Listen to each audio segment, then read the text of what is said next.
జీవితంలో పూర్తి తృప్తిగా ఉండేవాడే అసలైన ధనవంతుడు కదంటారా.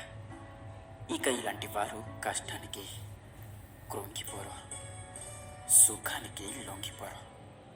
ఎలాంటి పరిస్థితుల్లోనైనా స్థిరంగా ఉండగలుగుతారు. ఇక అత్యంత క్లిష్ట పరిస్థితుల్లో కూడా తమ లక్ష్యం వైపు దృఢంగా ఉండేవారికే అదృష్టం కూడా అనుకూలంగా ఉంటుంది. గుర్తుంచుకోండి, సముద్రంలో ఎన్ని నీళ్లు ఉన్నా బిందెడు మంచినీళ్ళకే విలువ ఎక్కువ, అవునా? అలాగే నీ దగ్గర ఎంత డబ్బు ఉన్నా నీలోని ఆ కాస్త మంచితనానికే విలువ ఎక్కువ. ఎప్పుడైనా మనం చేసే మంచి పనుల మూలంగా దుఃఖం లభించి ఇంకొకరికి వారు చేసిన చెడు పనుల మూలంగా సుఖం లభిస్తే మనసుకి తప్పకుండా అనిపించవచ్చు. ఇక ఇలా సత్కార్యాలే చేయడం వల్ల, ధర్మాన్ని అనుసరించడం వల్ల కలిగే ప్రయోజనం ఏమిటి అని, అవునా? కానీ దుష్టాత్ములకి ఏం లభిస్తుందో మీరు ఎప్పుడైనా గమనించారా? దుష్ట కార్యాలను తలపెట్టేవారి హృదయం ఎప్పుడూ అల్లకల్లోలంగా, చిరాకుగా ఉంటుంది. ఆ మనసులో అనుక్షణం కొత్త కొత్త సంఘర్షణలు ఉద్భవిస్తూ ఉంటాయి. ఇక అపనమ్మకం వారిని జీవితాంతం వెంటాడుతూ ఉంటుంది. ఇదే నా సుఖమంటే? అయితే ధర్మ మార్గాన నడిచేవారు, సత్కార్యాలను చేసేవారు, సత్శీలులైన వ్యక్తుల మనసులో సర్వదా ప్రశాంతంగా ఉంటాయి. పరిస్థితులు ఏవి కూడా వారి యొక్క జీవన గమనంలో బాధాకరంగా ఉండవు. సమాజంలో గౌరవ మర్యాదలు, మనసుకి సంతోషం లభిస్తుంది. అంటే సత్ప్రవర్తన అన్నదే భవిష్యత్తులో లభించే సుఖాలకు మార్గం కాదు, సుఖానికి నిర్వచనమే సత్ప్రవర్తన.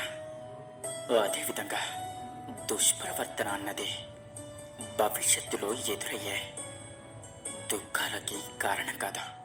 అధర్మం చేసిన క్షణమే అది దుఃఖాలను ఉత్పన్నం చేస్తుంది.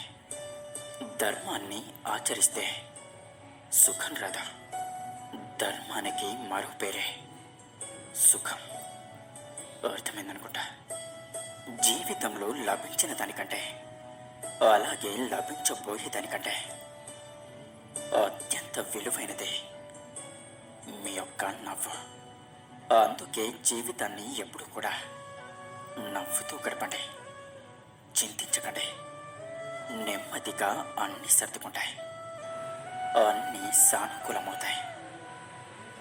మీకు అర్థమయ్యేలా చెప్పాలి అంటే, ఒక తోటమాలి 100 కుండల నీళ్లు పోసినా ఏ ఋతువులో వచ్చే ఫలాలు ఆ ఋతువులోనే వస్తాయి, అవునా? ఇక దానికి చింతించడం ఎందుకు? అర్థమైందనుకుంటా. ఒక స్త్రీ కానీ, పుస్తకం కానీ, డబ్బు కానీ పరాయి వాళ్ళ చేతుల్లోకి వెళ్తే మళ్ళీ తిరిగి రావు. ఒకవేళ వచ్చినా కూడా స్త్రీ చెడిపోయి వస్తుంది, పుస్తకం చిరిగిపోయి వస్తుంది. ఇక డబ్బు విడతలు విడతలుగా వస్తుంది. కాబట్టి జాగ్రత్తగా ఉండండి. ఎవరైనా వారు చేసిన అపరాధానికి దండన లభిస్తే అటువంటప్పుడు అది అన్యాయమని ఆ వ్యక్తి మనసు రోధిస్తుంది. తను ఆ అపరాధం చేసినప్పుడు తన ఆలోచనలు భిన్నంగా ఉండేవని తన యొక్క మనసుకు అనిపించవచ్చు. ఇక అపరాధం జరిగాక ఆ వ్యక్తి దానికి పశ్చాత్తాపం చెందాడు. తన ఆలోచనల్లో పరివర్తన వచ్చింది. మరి ఆ వ్యక్తికి దండన ఎందుకు లభించింది? నిజానికి ఒక చర్య జరిగింది అంటే దానికి ప్రతిచర్య కూడా అనివార్యం. కర్మానుసారమే ఫలితం ఉంటుంది. ఇంకొకరికి ప్రేమ పంచితే సుఖం ప్రాప్తిస్తుంది. ఇంకొకరిని హత్య చేస్తే మృత్యుదండని లభిస్తుంది. చేసిన కార్యాన్ని బట్టే న్యాయం కూడా ఉంటుంది. అయితే మరి ప్రాయశ్చిత్తానికి పశ్చాత్తాపానికి విలువే లేదంటారా? ఉంది, తప్పకుండా విలువుంది. ప్రాయశ్చిత్తం ఇంకా పశ్చాత్తాపం వలన మనిషికి ఆత్మబలం పెరుగుతుంది. రానున్న దండనను స్వీకరించడానికి మనిషి యొక్క మనసుని ఆయుక్తం చేస్తుంది. అయితే ప్రాయశ్చిత్తం లేకుండా దండనను స్వీకరించడం వల్ల ఫలితం ఉంటుందా? మీరే ఆలోచించండి. ఏ విషయం మీద కూడా ఆసక్తి లేని వారంటూ ఈ ప్రపంచంలో ఎవరు ఉండరు. వారికి ఎలాంటి ఆసక్తి ఉంటుందో అలాంటి వారిగానే తయారవుతారు. ఇక ఎలాంటి ఆలోచనలు ఉంటాయో అలాంటి ప్రపంచమే వారి చుట్టూ ఏర్పడుతుంది. ఇక అలాంటి ఫలితాలనే వారు తప్పకుండా అనుభవిస్తారు.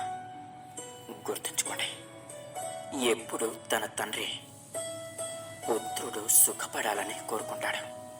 వారి భవిష్యత్తు గురించే నిరంతరం చింతిస్తూ ఉంటాడు. ఈ కారణం వలనే బహుశా తన సంతానం యొక్క భవిష్యత్తుకు మార్గాన్ని స్వయంగా తానే నిశ్చయం చేస్తూ ఉంటాడు.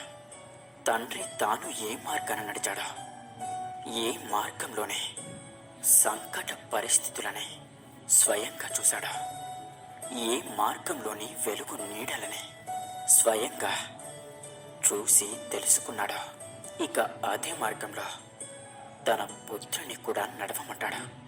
ఈ కోరిక ఉంటుంది ప్రతి తండ్రికి. నిస్సందేహంగా ఉత్తమ భావన ఇది. అయితే ఈ ప్రశ్నల గురించి కూడా కొంచెం ఆలోచించడం మనం మర్చిపోతూ ఉంటాం. ఏమిటా ప్రశ్నలు? మొదటి ప్రశ్న, కాలంతో పాటు ప్రతి మార్గంలోనూ మార్పులు రావంటారా? అలాగే కాలంతో పాటు కొత్త పరిస్థితుల్ని ఎదుర్కోరంటారా? మరి గతించిపోయిన కాలం నాటి అనుభవాలు కొత్త తరానికి ఎలా ఉపయోగపడతాయి?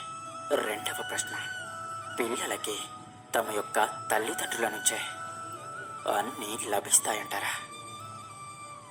తమ సంతానానికి సంస్కారం నేర్పేదే తమ యొక్క తల్లిదండ్రులే. కానీ మనసులోని సమతుల్యాన్ని భగవంతుడిస్తాడు. ఏ మార్గంలోనైతే తండ్రికి సాఫల్యం లభించిందో, ఇక అదే మార్గంలో నడిచే సంతానానికి సుఖము సాఫల్యము లభిస్తాయని నమ్మగలరా? మూడవ ప్రశ్న, జీవితంలో ఎదురయ్యే సంఘర్షణలో సవాళ్ళ వలన ప్రయోజనం లేదంటారా? ప్రతి ఒక్క కొత్త ప్రశ్న కొత్త సమాధానానికి తెరతీయదంటారా? అయితే మరి సంతానాన్ని కొత్త కొత్త ప్రశ్నలకు, కొత్త కొత్త సవాళ్లకు, కొత్త కొత్త సంఘర్షణలకు దూరంగా ఉంచడం వారికి మంచి చేయడమంటారా, లేదా హాని చేయడమంటారా? అంటే ఏ ప్రకారంగా సంతానం యొక్క భవిష్యత్తుని నిర్మించడానికి మారుగా వారి వ్యక్తిత్వానికి రూపుదిద్దడం శ్రేష్టమో, అదేవిధంగా సంతానం యొక్క జీవిత మార్గాన్ని నిశ్చయించడానికి మారుగా వారికి కొత్త కొత్త సంఘర్షణలు ఎదుర్కోవడానికి మనోబలం, విజ్ఞత అందించడం ఎక్కువ ప్రయోజనకరం కాదంటారా?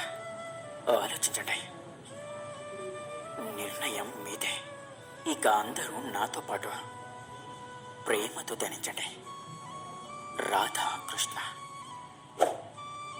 Please subscribe.